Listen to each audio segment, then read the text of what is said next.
Okay, well, let's dive into some of the photos. Yeah. Okay, well, Ryan, let's just start with, okay, here's a great example. All right. All right? Something in here just does not fit. Something stands out as being distinctly anomalous. There's something very specific, and if you're just glancing at it, you might not see it. Yeah, I see it. Okay, you do see it. Yeah. All right, and it's in what quadrant? Bottom right. All right, now, guess what? This photo, wait a sec, Ryan. This photo was published publicly, accessible to the public online. But did you know that they have a color version of this photograph that isn't? Isn't that strange? Ryan, color photograph. Look at that. Wow. Not only is it a non-rugged, perfectly smooth, we'll get a couple close shot here in a second, but it's also a different color. Right. And a perfect cylinder cone shape, I guess. Cone shape. Well, let's go to the next slide there, Ryan. Yeah, that thing. Next slide. So, conventional magnification, you can clearly see its characteristics. Now, an upscaled, zoomed-in version of this, and I'll qualify upscale in just a second, reveals exactly what you thought it was. Yeah. It's a completely different color than everything else in the photograph. It's and shape, and yeah, it's very unique. From one perspective, you might say it looks like a cone, but I would argue it's more like a buried cylinder. Sort of buried into the landscape. You don't think it tapers up at the top at all? I think it's buried in there. Okay. Yeah, it could be. Because you see the dirt sort of coming up on its side there. Regardless, it's perfectly smooth and appears to be perfectly circular on one end of it.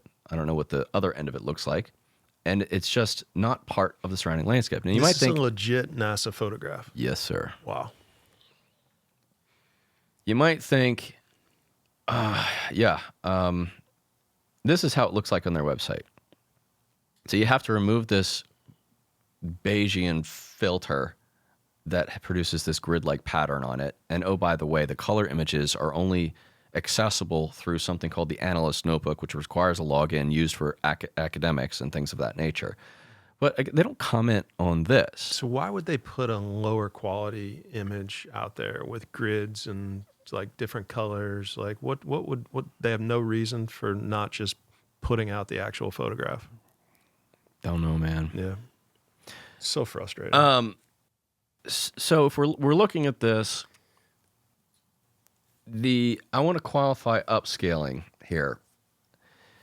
NASA uses a tool called Gigapixel. It's made by a company called Topaz Labs. They use it on their own images to help kind of bring out some of the detail that is otherwise lost to compression artifacts and blurriness due to it being, just something they're taking a photo of its far away. Okay, that same tool is used by my friend Jean Ward in South Africa. He is a researcher, and he is sifting through thousands of images in his spare time, finding stuff like this, and helping to draw out that same resolution the very same way that NASA does.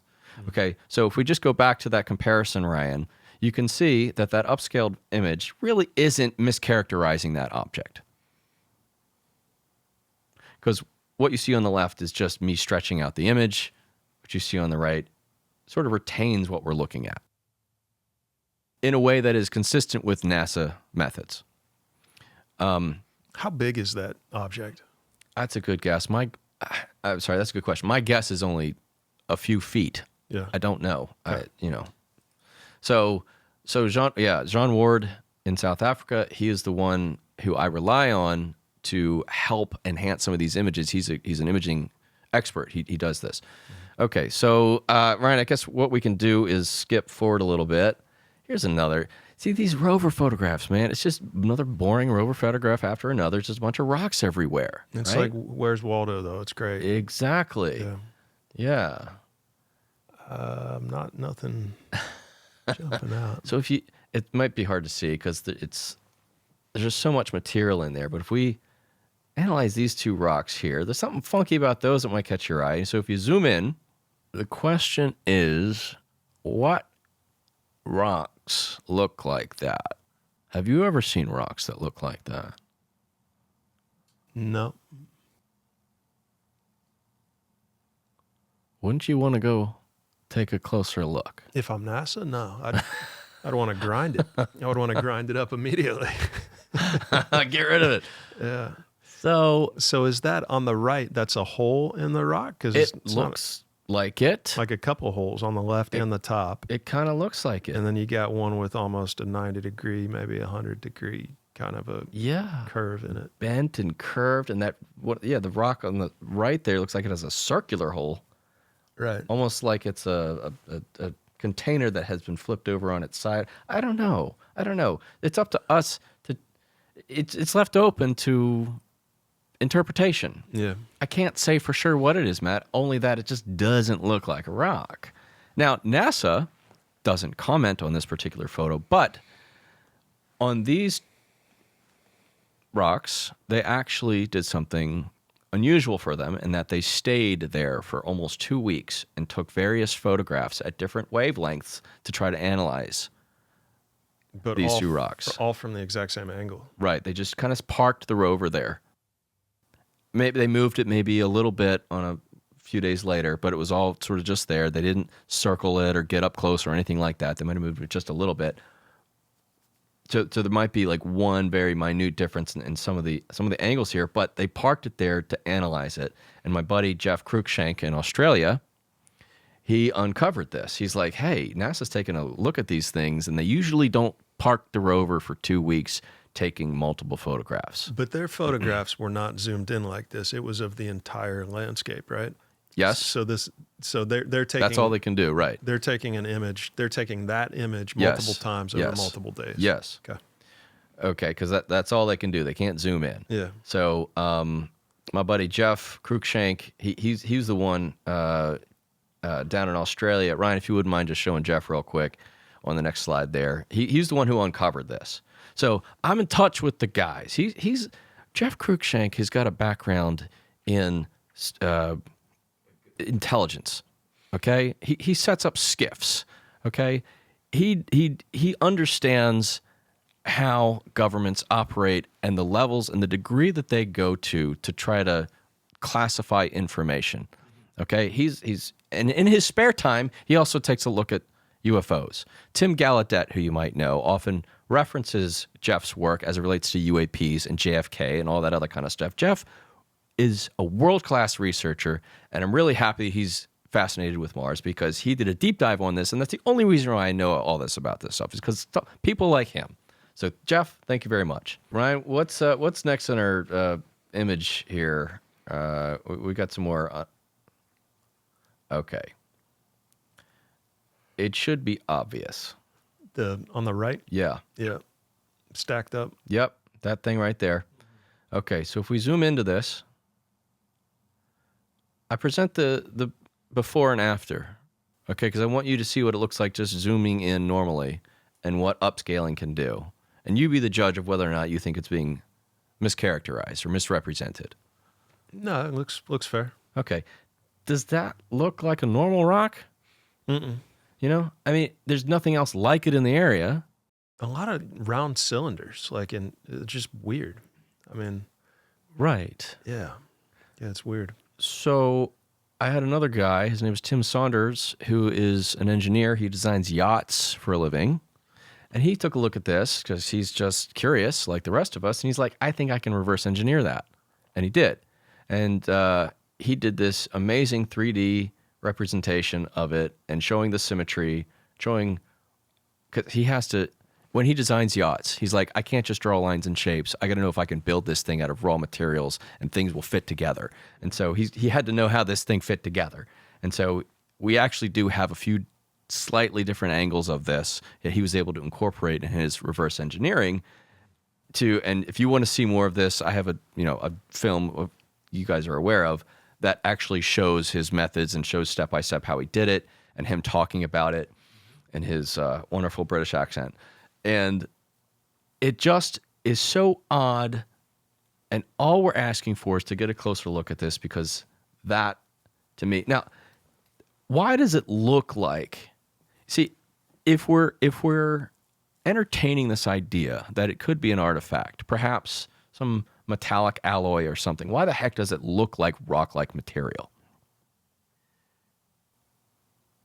Metal, when exposed to carbon dioxide, will corrode and start to look kind of like rocky, flaky material. Ryan, we have an image there of what this next would look like. So this is carbon dioxide corrosion. Mars's atmosphere is primarily carbon dioxide. So if there's a bunch of metal up there, it's going to start looking like brown, like the rest of the brown rocks, flaky rocks all over the place. For a while, right? But then it ultimately would just disintegrate into nothing after a billion years, or a million, or Right, whatever. right. And that's the thing to keep in mind is that the Mars surface is old. So that there's anything there, number one, if there was truly a civilization there that left these things behind, that there's anything there today is a miracle. But that it doesn't look pristine, I'm not bothered by. Right. Because it's so old. Yeah. However, the Martian atmosphere is not like our atmosphere. It's less than 1% as dense. There's really not a whole lot of wind erosion. There's if anything, very little water erosion. All the Mars atmosphere can blow around is dust. So wind erosion really doesn't work the same way there on Mars. It's just entirely different. It's weak. Mm-hmm. So when it lost its atmosphere, everything sort of just froze into place, being preserved, actually. So decay and erosion doesn't take place nearly as quickly as it would on Earth. Gotcha. So, Ryan, we got some other images here. Middle right bottom. Yeah, that's kind of funky. What I'm looking at is what caught Jean's eye was right there in the center. Okay. So if we zoom in on that, yep.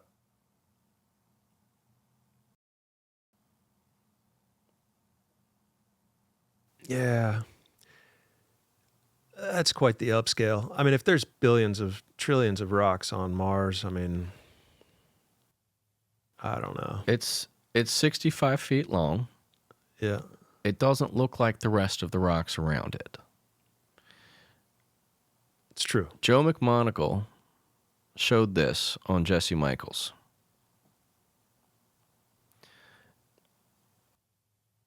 I had Joe on the show. Yeah, and we'll talk more about Joe later. This when Joe was talking with Jesse, he was showing some images, and half of them came from John Ward, but nobody knows that. I don't know if Joe knows that. So that's why I again want to thank you for this opportunity, because it's people like John Ward that find this stuff for us to take a look at. Now, maybe this is something, maybe it's not, I don't know. But it's just like, how would you describe that rock? Anyway, yeah, so let's see if we, oh, by the way, Ryan, go one previous. We have a different version of the upscale too. This was done more recently, so it just presents it a little bit more differently without that grid-like thing in the bottom of it. So we're trying to be transparent with this. We can't claim to know what it is, just that it looks a little bit different. Okay. All right, so let's go next. Keep going. Okay. I'll give you just a hint here, Matt. A lot of these things I just put right in the center. Yeah. No, I figured that was it. Yeah. Yeah, okay, so it kind of looks like a crater, but if we zoom in, this one required no upscaling, really. Like, just what is it? Yeah. 20 meters, like, what is it? Okay. Okay. Let's go next. This one's not in the middle. It's over on one of the edges. Is this the door on the left side? Oh, no, I know that one. That's a different one. Okay, so up there in the top left. Yeah, let's zoom in on that, Ryan. Yeah, it's weird. Just a funky rock. Okay, let's go to the next one. The one there at the bottom.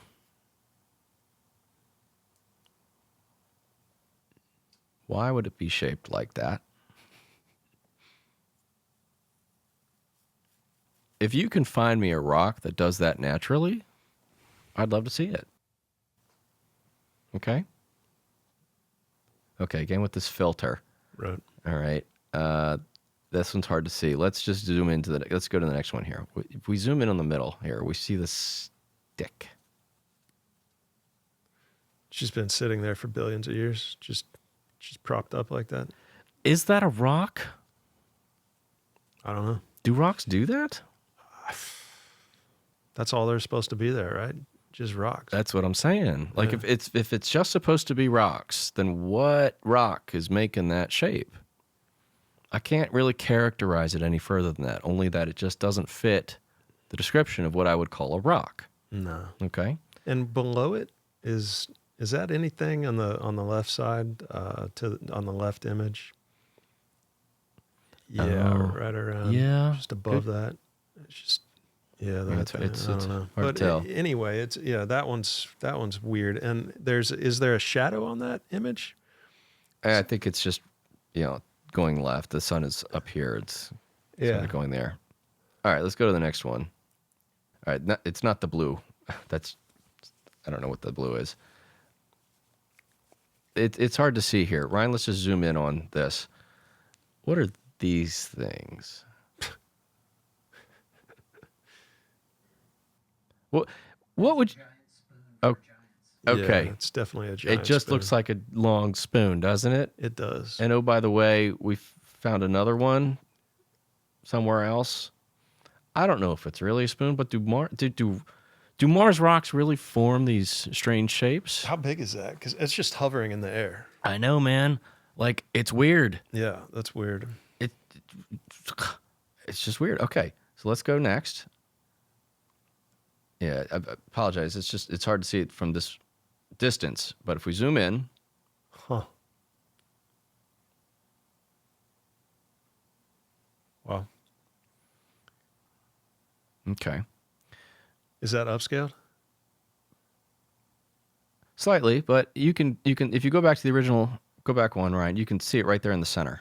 Yeah. And if you were to stretch it out, I mean, it. Just gets pixelated. Yeah, it does, but you can see the 90-degree. Ryan, see if you can stretch this out. Just stretch it out. I don't know if that'll work, but Ryan's good at this stuff. Yeah. Okay, this is not upscaled here, Right. and you can see it. Yeah, that's weird, man. It's a weird shape. Jean is conservative with the upscale. He's done this so many times, and I have vetted his work. I've looked at the before and after myself. I've stretched it. I'm like, you know what? I trust his ability to upscale because all he's really trying to do is remove the noise Right. and the filters and all that kind of nonsense, just so we can see this thing. And he's using the same tool that NASA's doing. He's doing the same exact thing that they're doing because they rely on it because it actually does reveal detail. Okay. All right. Let's Next. okay, yeah, can we zoom in just a little? Here we go. All right. So obviously this thing here in the front, let's just take a better look at that. If we're dealing with a surface that is millions, if not billions of years old, I'm not bothered that we don't have pristine looking anomalies. But I'm just sitting here wondering what rock. And again, this doesn't look like anything in the landscape. It is distinctly different. It just sticks out. I mean, how would you characterize this? This would be like Mothman, basically. Like Mothman lands on Mars 1 million years ago and dies, and here's his remains. Something like that. Excuse me. I don't know. It's weird. Yeah, and that's all we're saying, man. It's just weird. Yeah. Let's take a look at the next one. It doesn't get me like the spoon gets me, or a couple of the other Sure. ones, but it's weird. And that's the thing. Like, these are all very different from one another, and some may work and some might not. Yeah. All right, let's zoom in on this one, Ryan. What does that remind you of?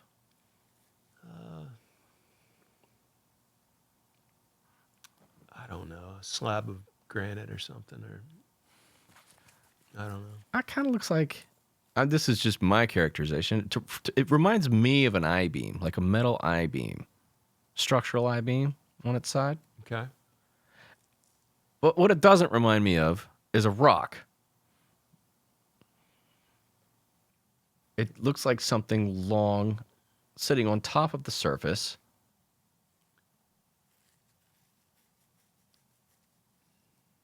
With a very specific structure. So, Ryan, is that the end of a slideshow? And the one behind it, it's totally flat on top with the line that goes through. It's kind of interesting too. I mean, Yeah. So we have these odd things. I'm just asking for NASA to take an authentic look at these things, not through the lens of geology. But if they want to continue only looking at it through the lens of geology, then help me explain these things. Show me an example of anything that looks like any of that here on Earth that's a naturally derived feature. And I'm asking this of you, of the audience of NASA, if you can show me like side-by-side comparisons, like this is what it could be, fine, we'll cross that one off the list. Let's move on to the next one, you know? Yep. I'm trying to pick out the ones that are more obvious, and all we have are one photo here and one photo there. Wasn't there like a photo of a door in the side of Yes. a mountain or something? Yes, that's there is. Legit, and that's It like is. 3 feet tall or something. Yes, Yeah. and I don't know if it's part of this presentation, Ryan, you might be able to bring it up, but you can see here, even though this is low quality, okay? You can see the striations here, the geological striations coming from one side to the other, but it is interrupted by this rectangular void. Totally. And if you actually take a look at the full picture, you can see this giant hillside, and it is completely an anomaly. Yeah, I mean, you can even just see how odd this is without the upscale. We're just zooming in on a pixelated image from the internet. It seems more likely to me that some alien landed at this spot sometime in the last 5 billion years and just cut a hole in the wall, as opposed to this being a natural geological formation. Like, just in terms of like odds, you know, if you're just balancing and thinking there's, you know, trillions of planets that can support life, and there's seeing UAP all over the place flying around in these crazy craft, you know, people are having experience with them. Like, it just seems like that's less likely to be natural than it would be to be something that was created by something. Yeah, and let me To me. You're right. And I guess, Matt, that the important thing to remember here is that I would say that no one of these things is enough to move the needle. To truly appreciate just what it is we're dealing with Mars is you really have to look at the totality of evidence. Okay, if we're just focused on artifacts, it's like, okay, some of these you're not really sure about. But once you have the understanding that Mars used to be blue a very long time ago, we have these signs of at least microbial and primitive life, and then we have these artifacts, and then we have what we're going to get into next, you have a much bigger picture to start really analyzing this data. And that's the thing. That is the important thing with Mars, is that quite often you'll see things online that it's, oh, look at this one thing. Look at this one funky anomaly. And it's hard to really put a lot of stock into that because you don't have the other corroborating pieces of evidence. You don't have the complete story. And you certainly don't have NASA going to bat for any of this, because that's what people want to know. What does NASA think? Rightly or wrongly, people still believe in our institutions. Okay?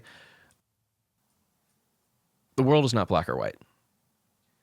We have our institutions, and America is the best country in the world because we have peace. We're a superpower.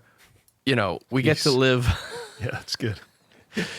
Most of us can go about our day like just fine. Yeah. We don't have to worry about if a grenade is going to go off next door. I see what you're saying. Okay? Yeah. So we have our institutions which basically preserve this way of life for most of us. I understand it's not for everybody, but I'm not here to talk about all that. Institutions, people put a lot of faith in, especially NASA.